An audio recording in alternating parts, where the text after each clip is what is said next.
পাকিস্তানের বিপক্ষে সিরিজ জয়, টাইগারদের র্যাঙ্কিংয়ে উন্নতি। বাংলাদেশ ক্রিকেটে এই মুহূর্তে যেন জয় জয়কার চলছে।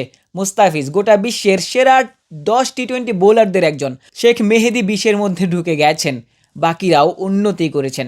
বাংলাদেশ সিরিজের তৃতীয় ম্যাচে পাকিস্তানের বিপক্ষে খেলতে নামবে আগামীকাল। সেখানটাতে একাদশে কাকে রেখে কাকে নামানো হবে সেটিই যেন এই মুহূর্তে বড় প্রশ্ন।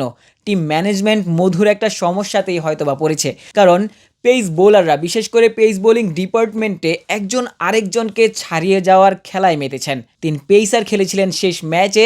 মুস্তাফিজুর রহমান, যিনি বিশ্বের অন্যতম সেরা ডেথ বোলার, তিনি প্রমাণ করে যাচ্ছেন কেনই বা তাকে ওই শ্রীলঙ্কার বিপক্ষে প্রথম টি-20 ম্যাচে খেলতে নেওয়া হয়নি কিংবা একাদশে রাখা হয়নি। সেই ম্যাচের পর থেকে যখনই তিনি মাঠে নেমেছেন, বাংলাদেশকে ম্যাচ জিতিয়ে তারপর আসলে ড্রেসিং রুমে ফিরেছেন। মুস্তাফিজুর রহমান বাংলাদেশের হয়ে টানা 4টা ম্যাচ জিতলেন, 4 ম্যাচে দুর্দান্ত বোলিং করেছেন। ওই র্যাঙ্কিংয়েও তার ছাপটা কিন্তু দেখা গেছে। মুস্তাফিজ নবম সেরা বোলার টি-20-তে। এর বাইরেও যারা পেস বোলার রয়েছেন, শরীফুলের কথাই বলতে চাই। শরীফুল সেই মুস্তাফিজের সাথেই দ্বিতীয় টি-20-তে শ্রীলঙ্কার বিপক্ষে সুযোগ পেয়েছিলেন। সুযোগ পেয়ে বাংলাদেশ দলের জন্যই ম্যাচ জয়ী পারফরমেন্স শো করেছেন। গত ম্যাচেও আরও একটা ম্যাচ জয়ী পারফরমেন্স শরীফুল ইসলামের পক্ষ থেকে। শরীফুল ডেথ বোলিং কিংবা ওই পাওয়ার প্লের ওভারগুলোতে বিশেষভাবে কার্যকর ভূমিকায় অবধারিত হচ্ছেন, কার্যকর ভূমিকা পালনটা করছেন শরীফুল। এবং তার বাইরেও তার ওই যুব দলের সতীর্থ, যুব বিশ্বকাপে যার সাথে পেস বোলিং আক্রমণটা শুরু করতেন, তানজিম সাকিব,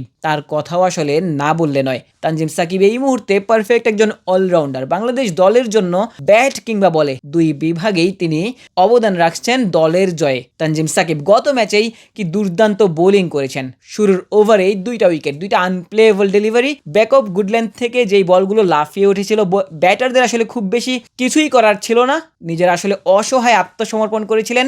লিটন কুমার দাসের কাছে ক্যাচ তুলে দিয়ে ড্রেসিং রুমে ফিরেছেন তানজিম সাকিব। পরপর 2 ম্যাচে দুর্দান্ত বোলিং করেছেন, বাংলাদেশের দলের জয় অবদান রেখেছেন। এই 3 পেসার ছাড়াও বাকি 2 পেসার কিন্তু বেঞ্চে বসে রয়েছেন। তাসকিন আহমেদের কথা বলছি, সাইফুদ্দিনের কথা বলছি। তাসকিনও কিন্তু যখনই সুযোগ পাচ্ছেন কিংবা যেই ম্যাচেই খেলছেন, তিনি কিন্তু নামের প্রতি সুবিচার করছেন। তিনি বাংলাদেশ দলের হয়ে ওই পেস বোলিং ডিপার্টমেন্টের নেতা তিনি একটা সময় ছিলেন। তবে এই মুহূর্তে বেশ বড় একটা ইনজুরি থেকে ফিরে ইনজুরি ম্যানেজ করে খেলছেন। টিম ম্যানেজমেন্ট ওয়ার্কলোড ম্যানেজমেন্টের আওতাধীন রেখেছেন বাংলাদেশ দলের পেসারদের। সেই কারণেই তাসকিন যদি এক ম্যাচে খেলেন, পরবর্তী ম্যাচে তাকে রেস্ট দেওয়া হয়, বিশ্রাম দেওয়া হয়। পেস বোলিং ডিপার্টমেন্টে যেমন একজন আরেকজনকে ছাড়িয়ে যাওয়ার একটা প্রতিযোগিতা চলছে, সেক্ষেত্রে ব্যাটারদেরও কিন্তু এই মুহূর্তে নিজেদের প্রমাণ করার সুযোগ। 2 ওপেনারের কথা বাড়তি আনন্দের সাথে বলতে চাই, কারণ বাংলাদেশ দল লম্বা সময় ধরে ওপেনার সংকটে ভুগছিল। টাইগার ভক্তরাও হয়তোবা পারভেজ ইমন এবং তানজিদ তামিমে সেই সমস্যার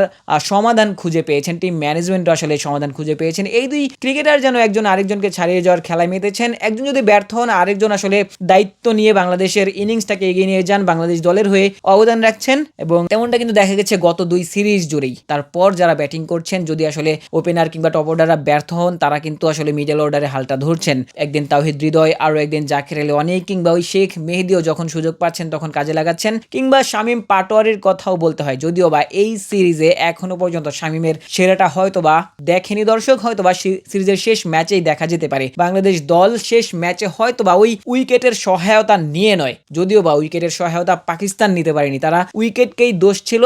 নাচতে না জানলে উঠোন বাঁকা, এমনটাও দর্শকরা বলছিলেন। বাংলাদেশ দল যেখানটাতে ভালো ব্যাটিং করতে পারছে কিংবা তাদের ইন্ডিভিজুয়াল ব্যাটাররা যখন ভালো ব্যাটিং করতে পারছে, কেনই বা তখন আসলে ওই উইকেটের দোষটা দেয়া হচ্ছে। 2 ম্যাচেই আসলে 150 কিংবা 160 রানের উইকেট ছিল মিরপুরের উইকেটগুলো। তবে সিরিজের শেষ ম্যাচে বাংলাদেশ হয়তো বা আরও একটু বেটার উইকেটে খেলতে চাইবে, 180-200 রানের উইকেটে খেলতে চাইবে, কারণ এই ম্যাচে কিন্তু বাংলাদেশ, এই সিরিজে কিন্তু ইতিমধ্যে বাংলাদেশ সিরিজটা নিজেদের পকেটে পুরে ফেলেছে। এবং সেক্ষেত্রে লাস্ট ম্যাচে হয়তো বা ওই স্পোর্টিং উইকেটে খেললে বাংলাদেশ দলের ব্যাটাররা কেমন করেন, বোলাররাই বা কিভাবে ওই স্কোরটাকে ডিফেন্ড করেন, কিংবা ওই স্পোর্টিং উইকেটে কি করে ভালো ব্যাটিং করতে হয়, সেটি কিন্তু তারাও পরীক্ষাটা হয়তো বা দিতে চাইবেন। সেখানটাতেও হয়তো বা বাংলাদেশ ম্যাচটা জিততে চাইবে, হয়তোবা সিরিজ জয়টা নিশ্চিত করতে চাইবে। একাদশটা কেমন হতে পারে সেটি দিয়েই আসলে আলোচনাটা শেষ করতে চাই।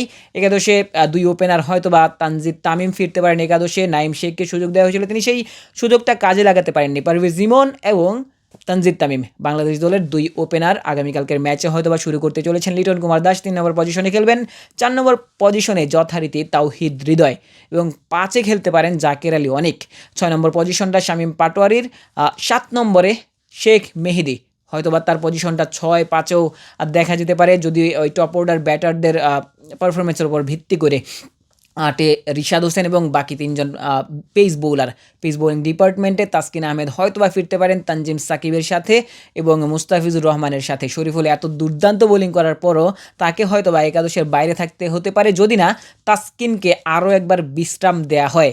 যদি পেস বোলিং ডিপার্টমেন্টে বাংলাদেশ দল পরিবর্তন না চায় সেক্ষেত্রে তানজিম সাকিব, শরীফুল এবং মুস্তাফিজই হয়তো শুরু করতে পারেন।